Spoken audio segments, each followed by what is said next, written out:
ಶೀಘ್ರದಲ್ಲಿಯೇ ಸರ್ಕಾರಿ ಸಾರಿಗೆ ಬಸ್ ಟಿಕೆಟ್ ದರ ಏರಿಕೆ. ಈಗಾಗಲೇ ಸಾರಿಗೆ ಸಚಿವ ಭೈರತಿ ಸುರೇಶ್ ಸುಳಿವು.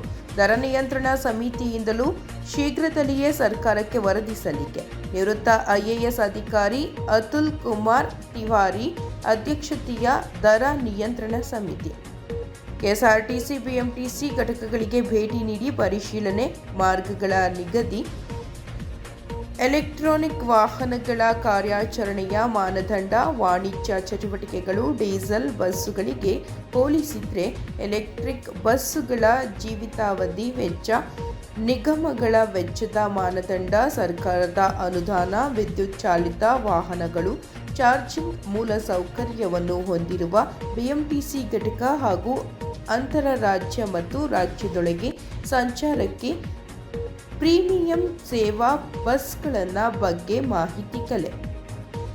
ಸಂಸ್ಥೆಗಳ ವೆಚ್ಚ ನಿರ್ವಹಣೆ ಬಗ್ಗೆ ಮಾಹಿತಿ ಕಲೆ.